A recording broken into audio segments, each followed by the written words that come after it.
me telling Biden to resign is a gift to the Democratic Party. Biden is not going to he's not going to have any legacy after Afghanistan. Afghanistan is going to be the talk of Biden's presidency. Afghanistan is going to be what Biden's presidency is remembered for. And it's not going to be a good thing. Biden's not going to recover from Afghanistan. It's just not going to happen. There's going to be another president for 3 years in which they can somewhat kind of take more control and not be remembered just because of Afghanistan. Okay, so first thing I'll say is we are 7 to 8 months into the Biden presidency. To say that this right here is going to be the defining moment that changes everything and this is going to undermine Biden forever, I think is jumping the gun here. While this is a stain on his legacy, the way he managed this in many ways, the fact of the matter is, withdrawing from Afghanistan is popular with the vast majority of Americans. 66 to 70% of Americans. I think over 70%. It was like 74, I think is the most recent poll I saw, but I'm going with the older ones just to be better faith. Now, while people can remember the details of how there was mistakes here and there, Biden can at the end of the day still say, I ended America's longest war. We're out of the country. It's over. Obama didn't do it. Bush didn't do it, and Trump didn't get it done. I got it done. And so I think as simply as saying, looking at these mistakes, which right now are a fire point, it's hard to say if 4 years from now, or even in the midterms, they're going to be a particularly fiery point that gets people to the polls. And when we're not actively at war, foreign policy issues is hard to motivate people. I can say that firsthand as somebody who tries to convince people to vote for Biden over Yemen. Hey, Sprout, how's it going? What's up, Dylan? What's going on? Not much at the moment. Just covering the explosion at the airport, getting the updates, listening to Biden talk about it, Jen Psaki talk about it, trying to get as much information as I can. Okay, I mean that's always a good place to start, right? Get as much information as you can. Yeah. I was trying to get specific casualty numbers because the Afghan Ministry of Health was saying that 60 Afghans died, but a different news article was saying 90. It's just like a large range at the moment. We just heard that another American just passed. It was 12, now it's 13. So that's 13 American service members that have passed.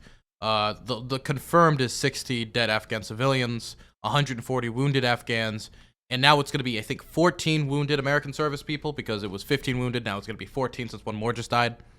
So, yeah, I'm getting updates about, trying to figure out how they got past the Taliban perimeter.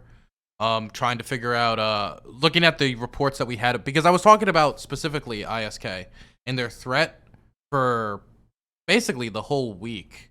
And I even talked about it a little bit last week, because I saw reports about ISK and their threat that they could be doing in specifically Afghanistan, because a lot of people don't know there's ISIS in Afghanistan.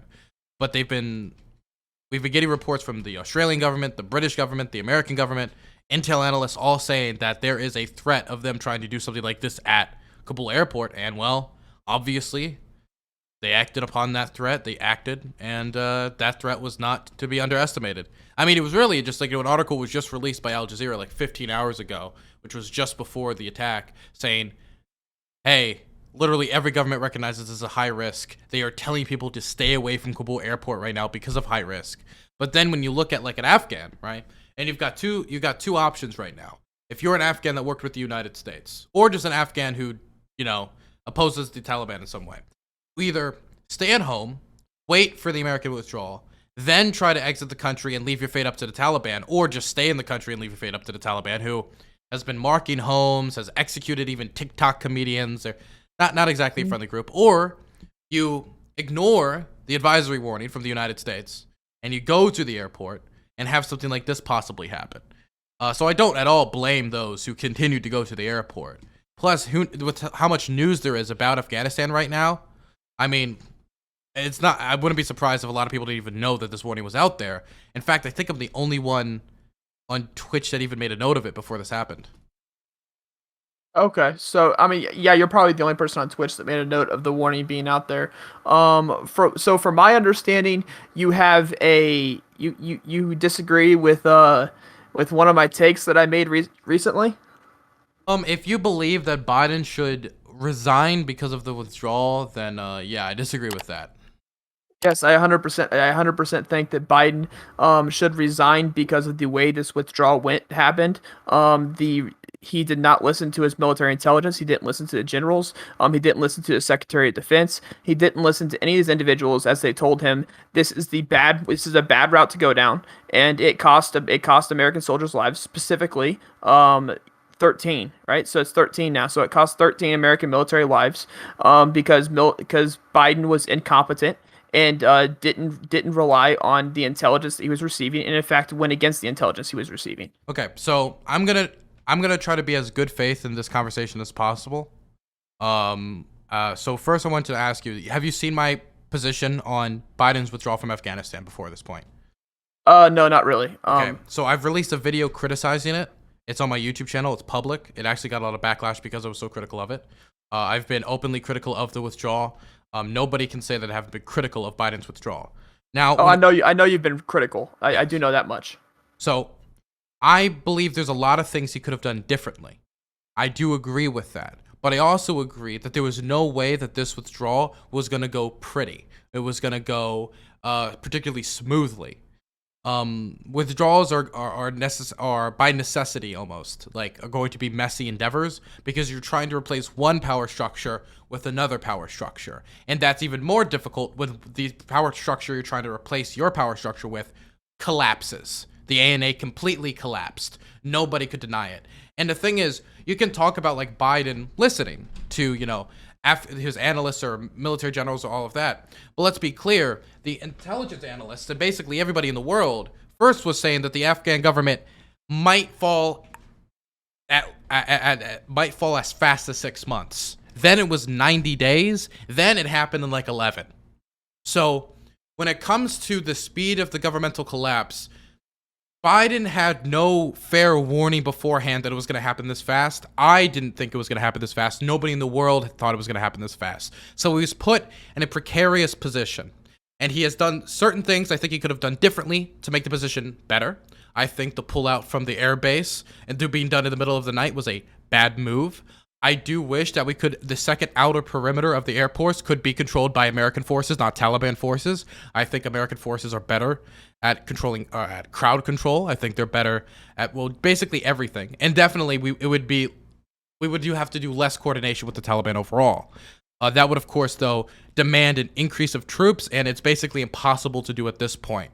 Now, even if I was to go, and I can go point by point about him contradicting the defense secretary at one point, about Al-Qaeda in Afghanistan, or any number of statements, I can be critical, but also acknowledge that Biden since he's made his mistakes, has done something astronomically amazing to me, which is the amount of people he has evacuated in the short period of time is something that I didn't even think was logistically possible.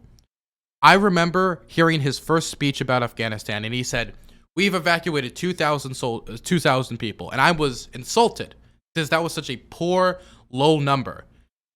And the numbers I was throwing out there was 100. We need to evacuate 100,000, 120,000, right? And he, as of today, has evacuated about 100,000 people of the country, and we got 5 days left where they're going to even evacuate even more people from the country. And the speed of this airlift, in the way he has picked up the pieces for a lot of this, has impressed me, even if I'm critical of many of his other things. Now, if your stance is because of how poorly certain aspects of this withdrawal was handled, and that means he should have resigned, do you believe Donald Trump, if I'm going to hold you to the same standard, should have resigned in 2019 due to how poorly he managed his withdrawal from northeastern Syria? The withdrawal from northeastern Syria is not even comparable to the withdrawal from Afghanistan. You're right. It was worse.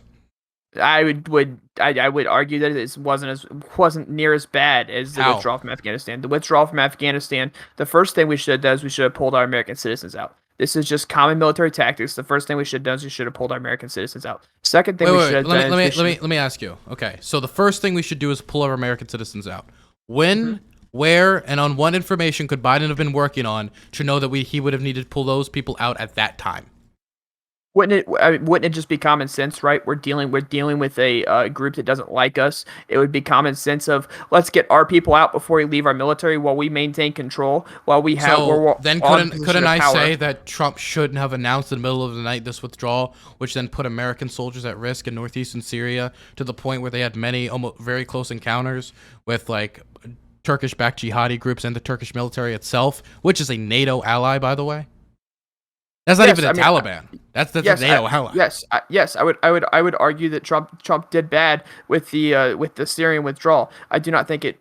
Do not think it nearly even comes close to the withdrawal from Afghanistan that Biden has so miraculously been able to fuck up. I don't think it's even come close. So wait. So your thing is Biden put too much trust in the Taliban when it comes to this withdrawal. Then, like Biden, he's like put up too much at risk because the Taliban doesn't like us, basically. well, the Taliban doesn't like us, so the first thing we should have understood is that we should get the citizens that want out, and while we maintain the position of power, and then while we maintain the Wait. position of power, Okay. You okay? So you're saying, I just want to know. You're saying maintain a position of power. right? How would we have done that? How would we have maintained a position of power We while don't withdrawing from the country? we don't draw back our troops yet. Like we don't. The first thing we do is we get the American citizens that want out. So your position is that we shouldn't have drawn out our troops yet. Yes, And so what we should at this have, point our troops would still so be there. we should have still been. So what you're saying is that we should have propped up the ANA government with maybe even. I would assume this would require even larger troop deployments if we were going to prop up the ANA government until we had every American out and every Afghan who assisted us out of the country, right?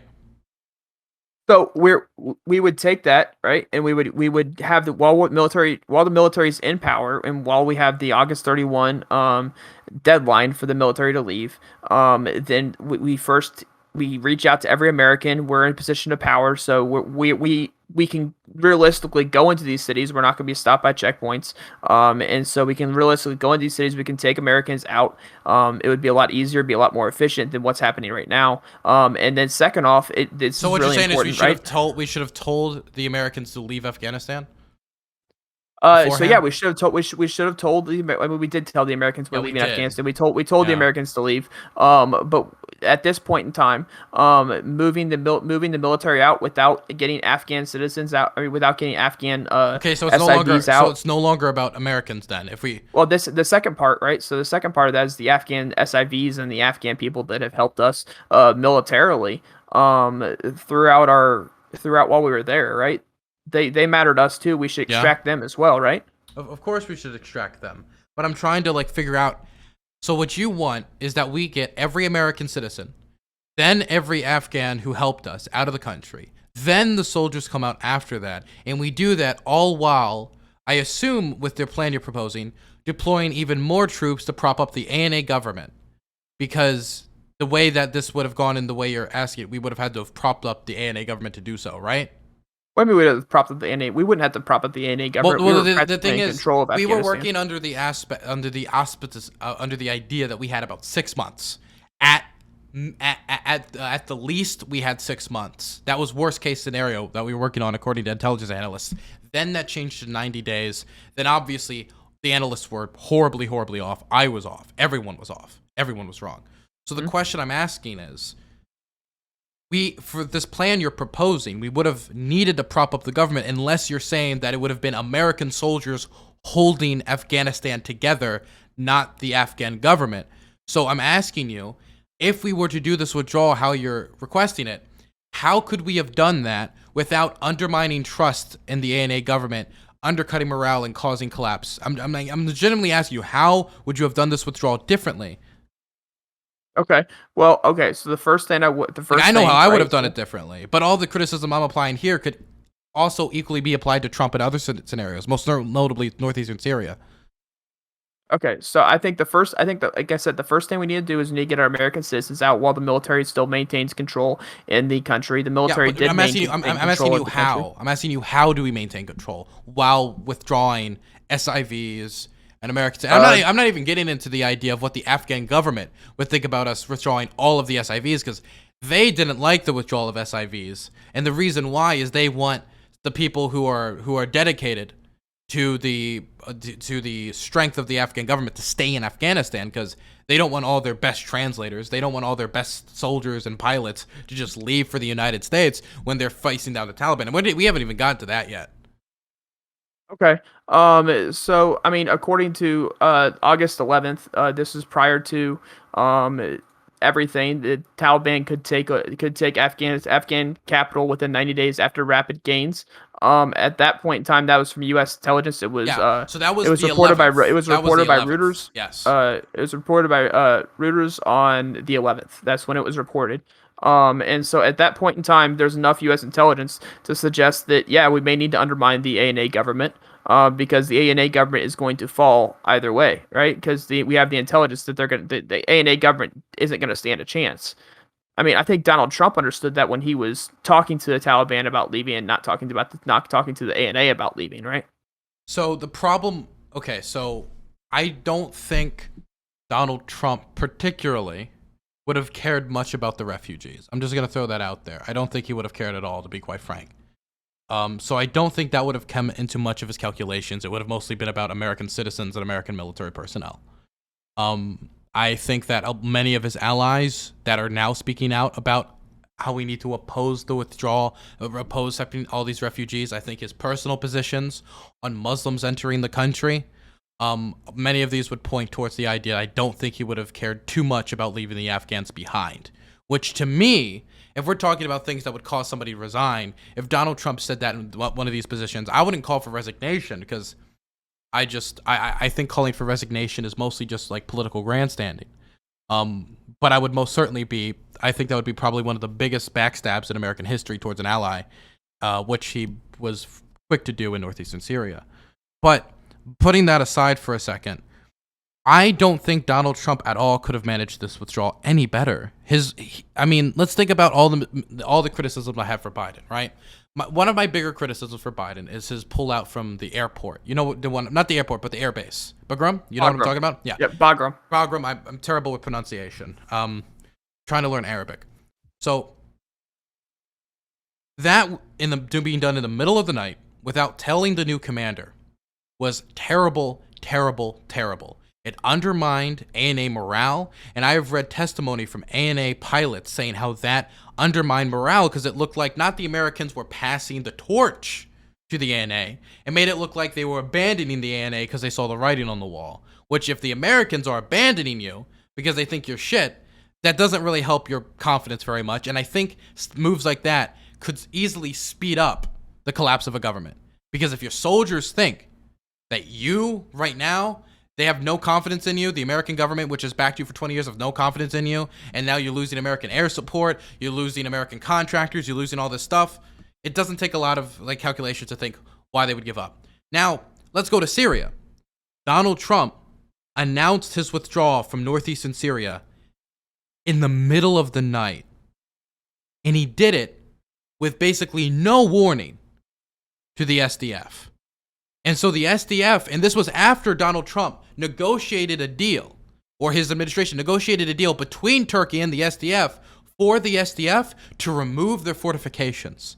They got rid of their heavy weaponry near the border. They got rid of a lot of their entrenchments near the border. So they basically said, America, we will trust you. We will get rid of our defenses on the Turkish border. We will trust you that the deal you're making to demilitarize this region will keep us safe. And right when they put down their guard is when we backstabbed them in the middle of the night and then the Turkish invasion of northeastern Syria happened.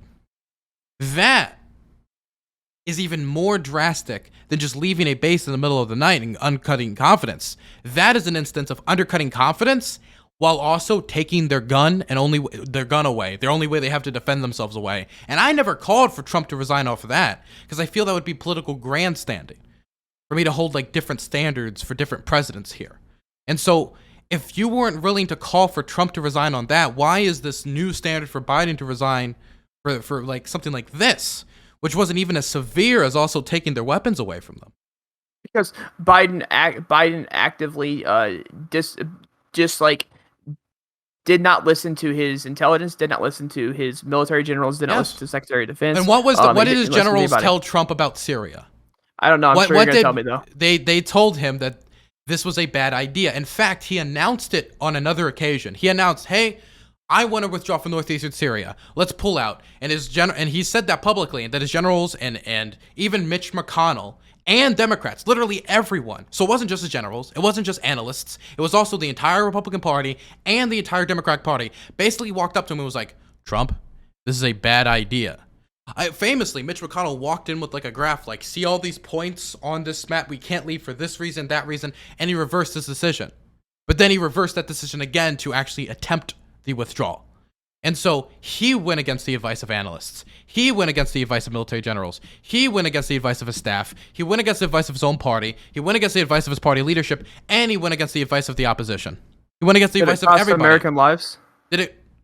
Did it cost American lives? Did it cost American lives? In that instance, it didn't cost American lives.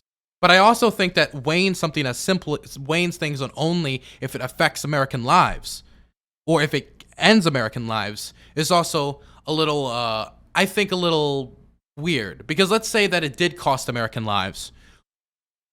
It could have. It easily could have. There are multiple close calls. Or let's say that this ISIS terror attack, which Biden was telling people not to go to the airport because of this. The administration would tell them not to go to the airport because of the ISK threat. That wouldn't change the level of the mistake. Because let's say that I trip, but I don't fall on my face. It doesn't mean that the trip was not a mistake, right? It's just a question of it's a question of timing and whether these things collide. And people did lose their lives from the withdrawal. There was famously Kurdish politicians getting pulled out of cars and executed by Turkish-backed jihadists. Hospitals were bombed. Civilians lost their lives. People were killed and had their bodies sold back to their families so they could have proper burials. I mean, it was extremely brutal. But I'm not gonna. My analysis of the Middle East on whether it was a successful or non-successful pullout is not just gonna be whether an American lost their life. I think that's a pretty important part to me, because I think that Biden could have done this in a much smarter way, i.e., while the military was still in control. Maybe I can actually get through the entirety of the idea here. Is that when the American military was still in control of Afghanistan, we pull American citizens out. All the citizens that want to leave, we pull them out. We tell them like, this is last chance. We're leaving after this, so just if you want to go back to the United States, let us know. We'll come get you. We'll make sure everything's secure. We'll make sure that you get safe travel back to the United States. While we control all these military bases, while we control the airports, we do this. At that point, then after we get the American citizens that want to go out, we get the Afghani SIVs. We get the people that want to go to the United States as refugees, right? We get them and we take them. And then after that point, we then start putting our equipment on a plane, send our equipment back. That way we're not giving MRAPs, we're not giving Humvees, we're not giving M4s to the Taliban. And then after that, then the military then leaves the country, and that is the most efficient, safest way that we could have done this pullout. This is the way that the Secretary of Defense wanted it to be done. This is the way Trump came out and said it should have been done. Well, he's saying, of course, he's going to say that's how it should have been done now, right? Of course, he's going to say that now, right? But I don't think Trump would have handled this any differently, right? It's easy to sit by the sidelines and say after a mistake was made or a mistake was made here, I would have done the other thing that was not a mistake. But it's a difference to actually be in that position and be the one making the decisions before the fact. Anybody can go after the fact and say, well, I wouldn't have made the mistake. The question is, if you were in that position, would you have made the mistake? And his performance in northeastern Syria was just an example of that. I mean, he eventually reversed his decision to withdraw from northeastern Syria because even he acknowledged eventually that was a mistake, but he never said it publicly. But he basically acknowledged through his reversal that it was a mistake. And to be clear, the U.S. Embassy in Kabul was urging U.S. citizens to leave Afghanistan. Yeah, the U.S. Embassy was urging Americans to leave Afghanistan. I agree. But we should have told them this. This is your last chance. After this, we're heading out. U.S. Embassy in Kabul urges U.S. citizens to leave Afghanistan immediately. The United States on Thursday, this was the 12th, right? Urged U.S. and they, of course, told them to leave beforehand, but this was like the question, like the statements were getting more and more severe. U.S. citizens to leave Afghanistan immediately using available commercial flight options. A notice on the website of the U.S. Embassy in Kabul said, amid a speedy Taliban advance across the country. I would have to pay to get the rest of the article, but this is from August 12th. I hate paywalls. Yeah, but I would also like to bring up the fact that you're a big part of this. It seems like Biden shouldn't be trusting the Taliban, but didn't Donald Trump release a ton of Taliban fighters and a ton of Taliban leadership in order to get much of this deal done? And under Trump's deal, which Biden was able to at least somehow extend it through some wordsmithing, we would have been out in May. Yeah, and which we would not have been prepared to leave in May. Okay, and I feel like if Trump was in a position of power, he might have been able to extend it, because you can talk about COVID, you can talk about plenty of other things. The United States was really the position of power at that point in time. Right now, we're not. So you think Trump would have gone back on his commitment for May then? Yes, I think Trump would have pushed it. Is there any indication that he would have, like any previous any statements from him? I mean, he can say that now, but I mean, any statements before this point? Or for example, when the May deadline came, did he release anything I would have also extended it like Biden did? Did he release anything stating that? Let me actually go through and check. Okay, I'll give you a second to check. No worries. So yeah,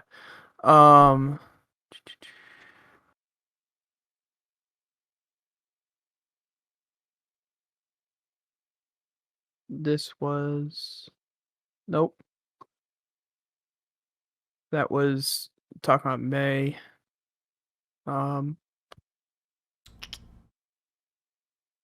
I don't see it automatically. Of course, I can tell you that he did not, as far as I know. Okay, as far as I know, no. So we can go with no unless given further evidence. Okay. So he would have done the withdrawal sooner, giving less time to work with. That's one thing. We know that he's done withdrawals before that have not been exactly perfect. I don't even need you to say it was the worst withdrawal ever, but would you at least acknowledge that he did not conduct himself in Syria perfectly? At least a statement like that, if we're acting in good faith. Syria was not perfect. Yes, it was not perfect. So I'll be the first one to criticize Trump when Trump does something wrong. I'm not a Trump loyalist. So he would have had less time to work with. He has a history of not exactly doing withdrawals great, and he goes back and forth on whether we should have done that withdrawal, right? He did trust the Taliban. In many instances, he released fighters, he made agreements with them, made deals with them. I mean, the foundation for this withdrawal was created by Donald J. Trump, right? It was. And the thing is, there is a lot of problems that I had with his original negotiations. You brought up the fact that they didn't want the ANA government to be negotiating in the first round. I think that's a mistake, because what does that do? That continues to undercut morale, that the ANA really matters here, that they think the ANA can hold up, and the longer the ANA holds up, the easier the withdrawal was going to be. Because if the ANA can hold up against the Taliban, for at least until our withdrawal is over, it means our withdrawal is going to go more smoothly, because then we don't even need to think about these perimeters around the airport, this outer perimeter, the inner perimeter, and on the security as much. But not including them in this negotiation in the first round, when they are the government in question that we're handing this all over to, feels like a massive oversight. I think it's because everyone, including the military intelligence, military generals, everyone knew the ANA was going to fall. I don't think anyone realistically that actually knows anything about foreign policy thought the ANA was ever actually going to succeed in keeping their country. I think that's why we were there for 20 years, because we knew the second we left that the ANA was going to fall and the Taliban was going to take control of Afghanistan. Now people can make predictions. Now I don't think it was as certain as many people laid out. I do think there's things that could have been done, but a lot of this is shoulda, coulda, woulda. But the speed at which they collapsed most certainly was not agreed upon. The thing is, when people were saying that the ANA had 6 months, that was a radical position. 6 months, come on. They've got at least a few years. So, obviously, analysts were completely off here. But the question of why they were off is still on the table. And not including them in negotiations, pulling from this airbase in the middle of the night, stuff like that undermines the confidence of soldiers. And we have testimony from ANA soldiers saying, hey, when these things happened, we didn't have confidence. It didn't look like the Americans were passing us the torch. It looked like they were abandoning us. And the thing is, while I think Biden made that mistake, I think Trump made that mistake too by not including them in the first round of negotiations. Trump definitely made a mistake in not including ANA in the first round negotiations. I think the ANA. But earlier you said that was. Wait, earlier you were saying that was a show of Trump's knowledge of the situation and not including them because. I think Trump knew the ANA was going to fall. I think the ANA should still. But it was a mistake. Okay. I think the ANA should still have been part of that conversation. Even with the idea that the ANA is going to fall, I think that they should still have been a part of the conversation. I was extremely against Trump when he left the Kurds, just to sit there. So should Trump should Trump have resigned in 2019 or when he made this deal? No, I still don't think Trump should have resigned. What Biden did. By the way, that's my stance as well. I don't think he should have resigned over this specifically. Or I mean, I could talk about other, but I don't think either should resign. I think this just feels like political grandstanding. It feels like what happened was that even if I think this could be like managed differently, that people need to know that when you withdraw from a country like this in this manner, it's like ripping off a Band-Aid. It's gonna hurt. It's gonna go bad. Now, there's a lot of ways you can rip off a Band-Aid to make it go smoother, and I don't think either Trump or Biden did those necessary things to make it go smoother. But everybody knew when we signed this agreement that ripping off the Band-Aid was gonna hurt. Let me put it this way, right? Me telling Biden to resign is a gift to the Democratic Party. It is a gift to the Democratic Party. What is a gift to the Democratic Party? If me telling Biden to resign. If Biden resigns, right? If Biden resigns after he gets this whole ordeal dealt with, right? If he resigns following that, that's a gift to the Democratic Party because Biden is not going to he's not going to have any legacy after Afghanistan. Afghanistan is going to be the talk of Biden's presidency. Afghanistan is going to be what Biden's presidency is remembered for. And it's not going to be a good thing. Biden's not going to recover from Afghanistan. It's just not going to happen.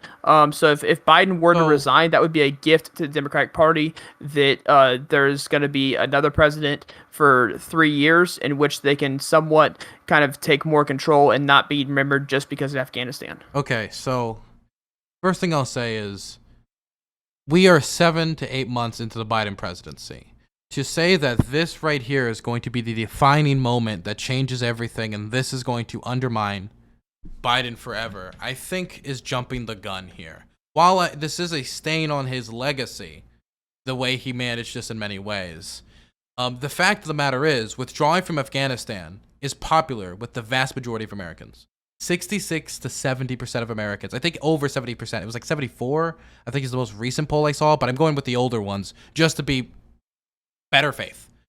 Now, while people can remember the details of how there was mistakes here and there, Biden can at the end of the day still say, I ended America's longest war. We're out of the country. It's over. Obama didn't do it. Bush didn't do it.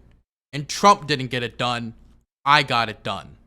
And so I think as simply as saying, looking at these mistakes, which right now are a fire point, it's hard to say if 4 years from now, or even in the midterms, they're going to be a particularly fiery point that gets people to the polls. And when we're not actively at war, foreign policy issues is hard to motivate people. It's hard to motivate people to make decisions based on foreign policy issues when at the ballot box. I can say that firsthand as somebody who tries to convince people to vote for Biden over Yemen. I mean, that was a hard sell because quite honestly, not a lot of people cared. And so I don't think the idea that that's going to be the defeater. And let's also bring up the fact that Kamala Harris's poll numbers are not exactly brilliant at the moment. And I don't see any immediate future where they improve. So I think that being a gift to the Democratic Party, when the next person who would be in line, Kamala Harris, which, I mean, I don't know, maybe you like Kamala Harris more than Biden, I don't know. Her poll numbers aren't exactly reflective of a massive success either at the moment. But I think we're all living in a really big moment in history right now, but it's really hard to make any predictions on what people are going to think of this by the midterms or by 2024 or how this is going to be looked back upon. For example, Henry Kissinger extended the war in Vietnam, but Nixon did get us out of the war. Now, the question of do people remember how the war was extended or remember how some of the withdrawal was mismanaged, or do people more remember the fact that Nixon got us out of the country and his promise to get us out of the country was a big reason why he got elected in the first place? So I think it's a little bit more complicated than just saying that this is going to destroy Biden's legacy and he has no legacy after Afghanistan. Because I could point to Syria and could have said, well, Trump won't have any history after Syria. He won't have any legacy. That's not the case. Most people don't even remember what happened in Syria. Now, this is on a different scale, but I'm just trying to basically explain to you that, on a different scale. that it's not. I think you're really jumping the gun here. Okay, so domestically, voters see those in Afghanistan as responsible for country situation. In the United States, so domestically, Biden gets the most blame. So the 28% of Democrats think Biden is to blame for Afghanistan. 40% of independents believe that Biden is to blame for Afghanistan, and 40%? Yeah, 40% of independents, and 64% of Republicans said that Biden was to blame for Afghanistan. That seems really down the middle. In fact, the 40% of independents, doesn't that lean my way? Because that means most independents don't think it's its fault. If you're talking domestically, if you add all those up, Biden received the most blame out of. If you add up all the poll numbers, Biden received the most blame, regardless of party. Okay. But again, that didn't address my central point. Like, I can say that it's hurting his poll numbers now, or it is going to be a stain on his legacy. But my central point wasn't that it wasn't going to be something that's remembered or something that isn't even reflected in the polls. My central point is it'll be remembered. It will be remembered, but I don't know if it's going to motivate people to vote against him or if it's going to be the biggest marker on his presidency, because we haven't even seen the majority of his presidency yet. We're not even 1 year in yet. I mean, we're 7. And he's already fucked it up. What's that say? Well, I don't think that's the case. If that was the case, then I could say that a month into Trump's presidency, he fucked it up with the amount of scandals he was off right on the bat, right? And then you'd be like, well, that isn't fair, wouldn't you? Scandals that were never proven. Sure. Wait. What do you mean scandals that were never proven? I didn't even bring Russian up collusion. I never brought up Russian collusion. All right, dude, Okay, there was so a which lot. scandals? Okay. If you want to say, I can just look up a list of Trump scandals and just read them off, because Trump had a lot of scandals. Just like a fuck ton of scandals. And that's not even to say that all of them were legitimate, but that's just to say that he was a scandal-prone president who jumped from scandal to scandal like it was a trampoline, man. So, but if I was to take any one of those scandals in the middle of the scandal and then make the prediction, this is the decider, and then like a few months later, everybody would be like, dude, I barely even remember that. Like, that happened all the time with Trump. Okay, I mean, so if we look more at the polls, so But Democrats, this is the same thing with Trump. The polls would go down, and then they'd go back up again. Again, this is a flash to make. I think you're making a prediction on a withdrawal that isn't even finished yet. The withdrawal isn't even done yet, and you're saying it's over. Yeah, it's done. His presidency is done. This is what's gonna be remembered for: is the Afghanistan pullout and how much of a fuck up it was. Do you think that's really good faith? I think that's good faith. Yes, I think this is done. I think his presidency is done. Okay. I'm coming at this in good faith. I'm telling you what I truly believe. I think his presidency is done from here on out. Dude. Okay, if that's the case, if his presidency is done from here on out because of this, then I could say, why wasn't that the case with Trump in Syria? Why wasn't that the case with the Internet Research Agency, and I would say Russia or Ukraine? Or Ukraine. I mean, Now you can say, or I could say the same thing with Hillary and Benghazi. Ooh, that was a scandal. Benghazi did ruin her career. Benghazi did ruin her career. We have no clue if that was a decider ruin her career. We have no clue. There was a million reasons why people didn't vote for Hillary. And if we say it was Benghazi, but you want to know what Benghazi was? It was a nothing burger. It was literally nothing. But it was still something that had a huge impact on her. Now, I could make the argument to you why that was nothing, but it still had a huge impact. I don't know if that was the thing that ended her career, but it shows how we can't make these determinations right now. Because if we were talking about Benghazi while the investigation was going on, and I explained to you exactly in detail why it was a nothing burger, then we could both walk away if we were both acting in good faith. Like, okay, this seems like nothing. But it still had a massive impact on the way how center-right people viewed Hillary Clinton going forward, even though it was literally nothing burger. And let's say, and now I don't agree that Russia was a nothing burger, but I assume you'd probably say the same thing about Russia, right? But that still is something that's going to paint Trump's presidency forever, is Russia. Whether that has to do with the Internet Research Agency, whether that has to do with all the indictments, whether we have to go over to Ukraine, or any of these things, and quid pro quo, you scratch your back, you scratch mine. I mean, we could go through all of that. But that's going to paint the precedent. Mainstream media was not nice whatsoever to Trump. So do you think mainstream media is being really nice right now to Biden on this? Yes, I think mainstream media is being extremely generous with how they're treating the situation. I do not agree with that whatsoever. Mainstream media is giving a ton of negative coverage. Mainstream media isn't even hinting. The thing is, I'll take a Trump quote. If it's bad, you hear all about it. If it's good, it didn't even happen. They're gonna cover every single detail of how the withdrawal messed up. They're gonna cover the air base. They're gonna cover him contradicting Lloyd Austin. They're gonna cover Al-Qaeda. They're going to cover any time he messes up on this issue.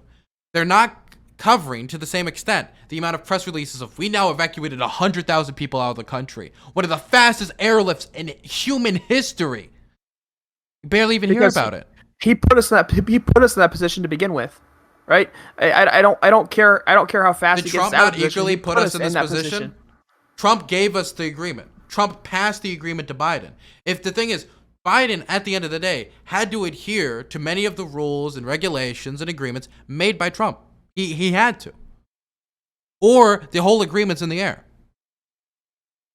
And even with that, he was still able to somewhat extend the deadline, which we both agree. We have no indication whatsoever that Trump would have extended the deadline from May. Could you imagine this going down months ago? We also have no indication that he wouldn't have extended the deadline in May. So wait.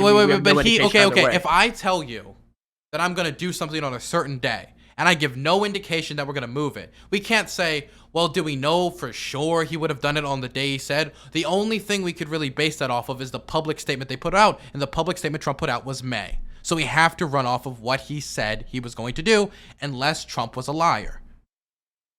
Unless Trump thought that May was going to be a good time, and then May turned out not to be a good time, and it gets pushed back. We were in a position of power at that time. Taliban didn't have. They were in a position of weakness. Wait, the Taliban was in a position of weakness? Yes, at that time when we still had military in that country occupying the country. How was it in a position of weakness? Because the Taliban couldn't overtake the United States. They know that. How was that a position of weakness? Because the Taliban had no leverage. You got to understand, we are the most powerful military on the planet. Mm-hmm. And they're the Taliban. And we haven't been able to completely smash them for 20 years. And they're about contesting half the country, controlling 20 to what? Maybe I think a range of 20 to 30% of it. They're in a position of weakness. The thing is, I remember what was the one Taliban fighter said, that the Taliban had, the Americans had clocks. The Taliban had the time. Trump was going to withdraw. Trump made the agreement. Yeah. Trump was going to agree to get us out of the country. Trump wanted to. Trump ran a lot of this off the idea that he was the anti-interventionist.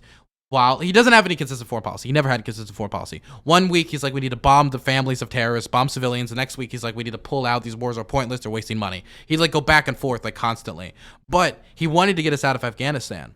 And if he wants to get us out of Afghanistan and he's making deadlines for withdrawal and he's doing all these things, we had the watches. They had the time. How were they in a position of weakness in negotiations? Because they're not going to overtake the United States military. If the United States military wanted to still occupy the country, then they were still occupy the country. If what you're saying is true, this makes Trump look even worse. Because if they were in a position of weakness and the deal that he made was the best we could get, which wasn't even a solid ceasefire with the ANA government until we were out of the country, then that is terrible, terrible negotiations. I mean, god awful. What do you mean it wasn't a solid ceasefire? Okay.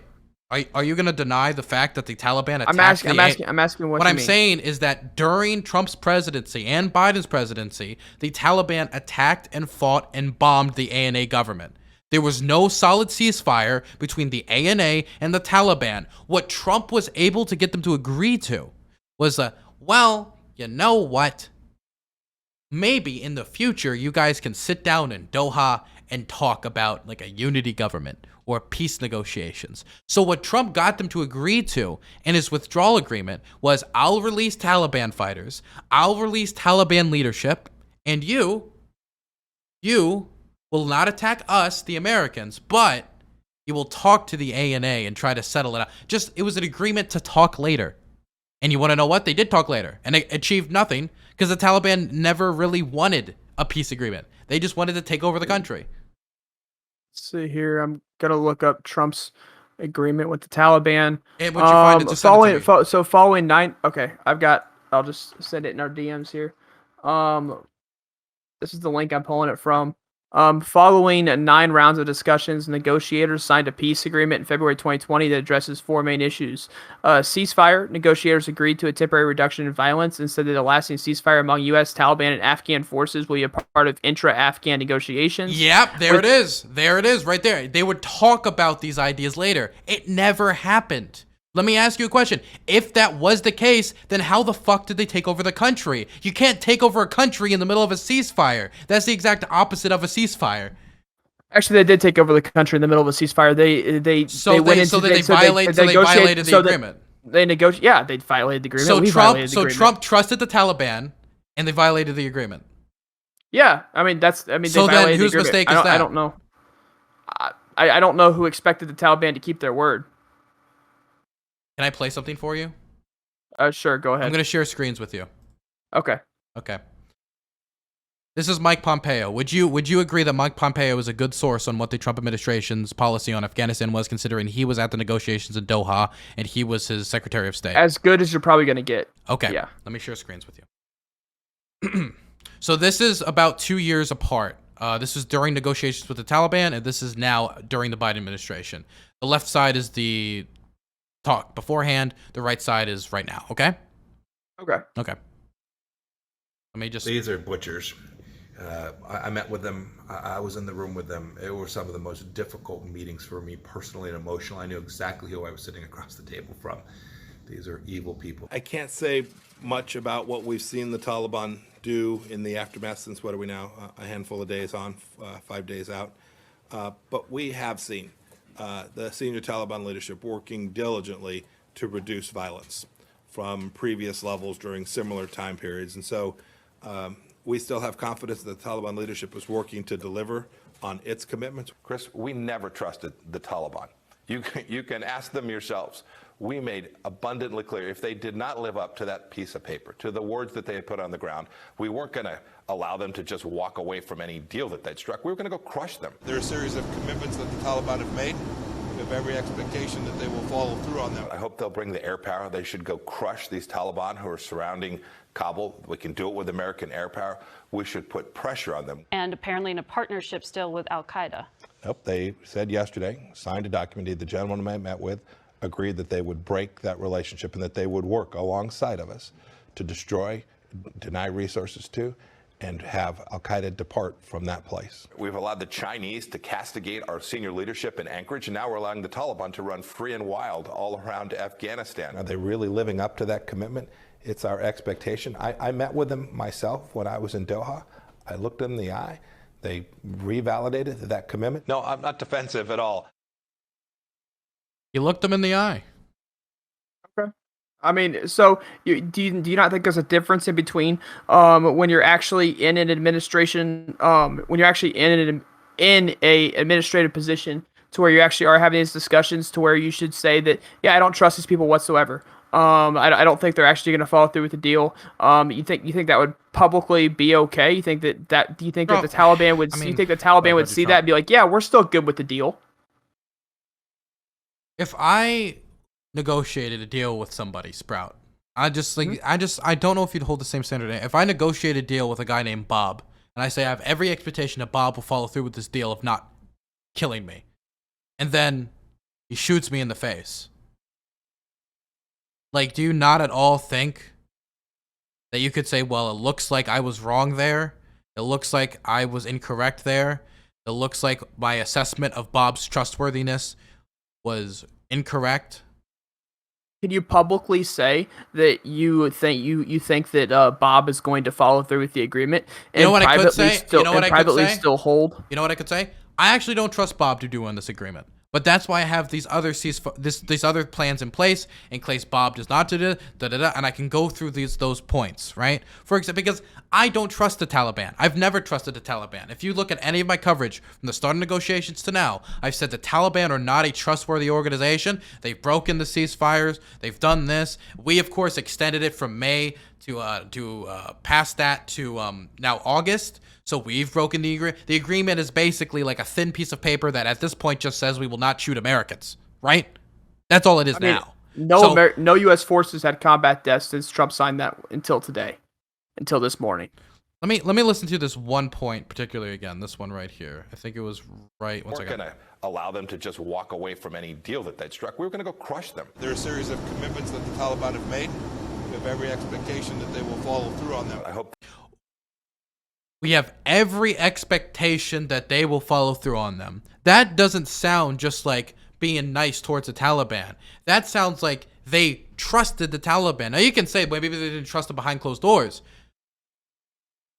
They can express clearly that we have hesitations about the Taliban's trustworthiness, but that's why we have these plans in place. That's why we have this plan in place. I don't see that here. Okay. And I'm still gonna say that Biden messed this up. Well, I agree. The thing is, I honestly, agree with you, Sprout. I agree that Biden messed this. I think the speed at the withdrawal right now is a huge success, and I think it has recovered much of my image of Biden. But I think many of the things he's done is messed up. But your demand for a resignation, I think, is just political grandstanding. I'm trying to build this. You know what? I wouldn't have demanded a resignation if Biden actually took fault for what he did. Biden didn't take fault. Wait. Listen to what he said. The buck stops with me. Biden said from the start of this, the buck stops with him. The buck stops with him. It didn't stop with him though. His press conference he had earlier today. They asked him, do you think you hold any responsibility in this? And he gave a quick hand wave. Yeah, I hold responsibility. But the previous president. So I mean, he's just shifting blame. The buck doesn't stop with him. And honestly, if he would have said, yeah, I did a pretty bad job on this. This is something that I need to work on. I need to, et cetera, and so on. How are you going to move forward from this? Wait, let me ask you a question. I would have a hell of a lot more respect for President Biden. Did Trump ever say that on Syria? Did Trump ever say that about Syria? Did Trump ever say I messed up on Syria? Did Trump really ever say I messed up on anything? No, Trump doesn't mess up. That's his whole thing. So the thing is, if your whole thing is, well, if he admitted fault, then it would be different. Trump never admitted fault for anything he did wrong, which you have acknowledged he's done many things wrong, and Syria being the prime example we're working off of here. So why didn't you call for Trump to resign in 2019? Because I still don't think that Trump had such as a dramatic a failure as Biden did with Afghanistan. Trump's failure. But in Syria I mean, it was such a failure that he had to reverse his decision. The thing is, Trump stumbled into a failure that he didn't even need to make in the first place because we didn't even need to pull out of northeastern Syria in that situation. This was something, when we talk about Afghanistan, that the vast majority of Americans want, and was a deal that was handed to Biden. He needed to fulfill this unless he wanted to completely reverse it, deploy tons of more troops to Afghanistan, and extend this war, which would have been political suicide because of how unpopular the war is at this point, and would not have been a smart move, period. These situations let me finish. The positions that where these different politicians made these decisions to withdraw were completely different. There was really no political pressure on Trump to withdraw from Syria when he made that decision. There was all the political pressure in the world on Biden to withdraw when it comes to polling, when it comes to his left-wing base, when it comes to isolationists in the party, when it comes to isolationists on the right, because I know that you want to withdraw. I know that Rob Noor wants to withdraw. I know a lot of these right-wingers on the internet wanted to withdraw. The people who wanted him to stay, they lost the argument. They lost the argument, period. And Biden has wanted to get out of this country for a while now, if you look at private statements he made during the Obama administration. If you wanted to make the women's rights argument to him, he'll throw you out the window. We already know that. So Trump made a decision he didn't even need to make. Biden continued with a plan that he needed to go with, even if he didn't do it correctly. So I think the situations that these two decisions were made are completely different. And I could even make the argument that the Syria one is more condemnable. I wouldn't make that argument. Biden can't reverse this. There's 13 military members dead. Those family members are not getting their son, daughter, husband, wife back. What about Dad, the Mom. Kurdish politician that was pulled out of a car and shot? Do you think they're going to get their do you think they represent people who elected that person are going to get that politician back? Do you think their family is going to get that back? What about the civilians who were at the hospitals that were shelled by Turkish artillery, or about the people whose children were killed? These people who trusted the United States after the United States literally told them to disarm. We told them to disarm and then fed them to the Turkish military, and we didn't need to do that. In fact, everybody in the world told them not to do that. His advisors told him not to do that. But I didn't call to him to resign because that feels like just grandstanding. I didn't do that. And so for me, I'm not trying to tell you, Sprout, that you need to change your position, that Biden messed up at all in this, but I'm just asking you to at least just back off of the resign thing. I mean, I still think Biden should resign. If he's actually going to say the buck stops with me, then let the buck stop with you. You made a terrible mistake. American military is dead. Will you admit that Trump somewhat choices. contributed to this mistake by the type of agreement that was made? I think that Trump would have pushed this back, and I think that Trump would have withdrawn in a much more safer manner than Biden. We both acknowledge we have no evidence that he would have pushed this back, and we both, and you That's already. what I'm saying. I think he would. I don't have any evidence. I don't have any evidence where he says he would. I'm basing it off of his time in power that he would have. I think he would have pushed back the date. I don't think he would have been out by May 1st. No. But you have no evidence for that. You just think. Basing off his previous behavior as president of the United States, basing off his previous decisions, I believe that he would not be out by May 1st. And you acknowledge that Trump has not performed well military withdrawals before when we talk about Syria, right? When referring to Syria, yes, he did not perform well. Well, where's the military withdrawal that he performed well? I mean, we didn't really withdraw from. I mean, we withdrawed some troops from Afghanistan, but we didn't really withdraw from Afghanistan underneath. Donald Trump. It's not. I don't think it's comparable because the scale. It's not really comparable. I mean, that's what I'm saying. It's not really comparable. Yeah, because it wasn't a full military withdrawal, so the consequences are going to be completely different. And the last thing I'll point, the ANA. You already agreed that he should have included the ANA in the original negotiations, and they undermined their legitimacy and confidence in the ANA, which is part of the thing that we both agree was a problem. And you don't think that contributed to this at all? And no, I don't think so. I think that Biden, the way he's withdrawing is why I'm calling him to resign. Not that he is withdrawing. But you would not hold that same standard for Trump in Syria because it's not as important to you. So again, did American lives get lost in Syria? Do you think? Don't you think that's a little? Now let me ask you a question. Let's say American lives were lost during that withdrawal. Would you change your standard? Yes. So you would. No, I would call for Mike Pence to be president. Yes, if American lives were lost in Syria, the way that Donald Trump pulled out of Syria, the terrible way that Donald Trump pulled out of Syria, yes, I would have held the same position. You do know that American lives were at risk in Syria, and it's pure luck that they didn't die, right? I mean, you can call it pure luck, you can call it strategy, you can call it whatever you want. Was the strategy to have close calls with Turkish military helicopters and jihadists? I wouldn't be calling for Biden's resignation if there was no American lives lost. Well, I'm asking you, was it Trump's strategy to have so many close calls with Turkish military, with military-sponsored groups, and then later Russian patrols? No, it probably wasn't Trump's strategy, but they got out of it. What do you mean they got out of it? We didn't lose American lives. We didn't lose American military because of the Syria withdrawal. So is that your only consideration here? Is they basically once an American dies, that is when resignation comes out. So no matter how many Syrians died, that's not a resignation. Yeah, that's not something you can call a resignation. But a single American dies, that's when the resignations should come out.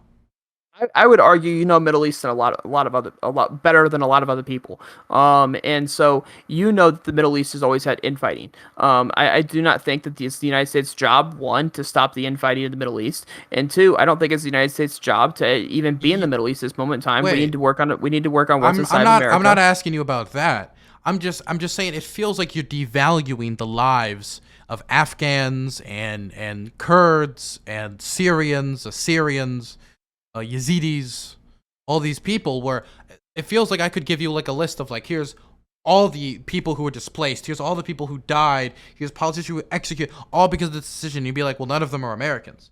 So let me ask, if 10,000 Afghans died but not a single American due to this withdrawal, would you call for resignation? 10,000. It had to depend on how the 10,000 Afghans died, when they died, how they died, what happened, what was our response. And There's a so whole lot more wait, so and complications then that let's go talk into about this. let's talk about this. What about the condition? But that wasn't the standard for American lives, though. It wasn't how they died, when they died. How that doesn't seem to come into You're consideration right, when the Americans died.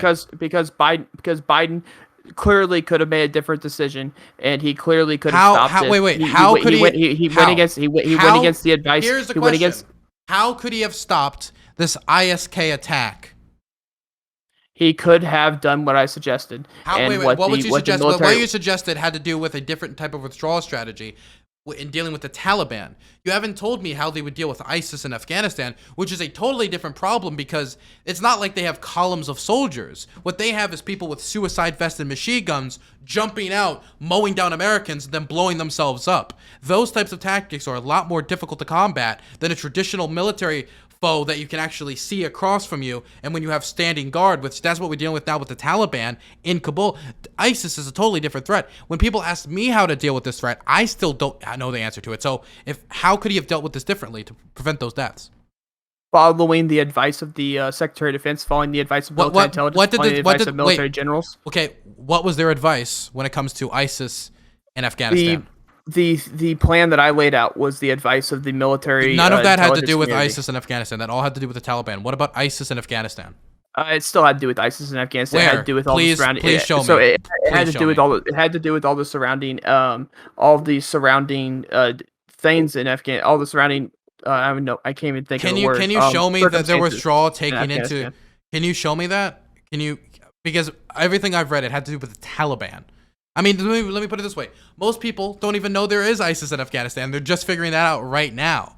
And I think that shows that a lot of these press statements that are being put out didn't really have to do with ISIS in Afghanistan until about a week ago when people were stating, hey, ISIS in Afghanistan seems to be a real threat at this airport. We are advising people not to go to the airport due to ISIS in Afghanistan. So they advised people not to go to the airport. Now, of course, when you got the Taliban to your back and ISIS to your front, possibly, people know the Taliban's behind them. They don't know for sure ISIS is in front of them, so people still win. So my question to you is not like what specifically, you're saying taking the advice. What was the advice to deal with ISIS? The advice was to follow the layout that I gave to you earlier on this conversation. That was the advice that's- that was.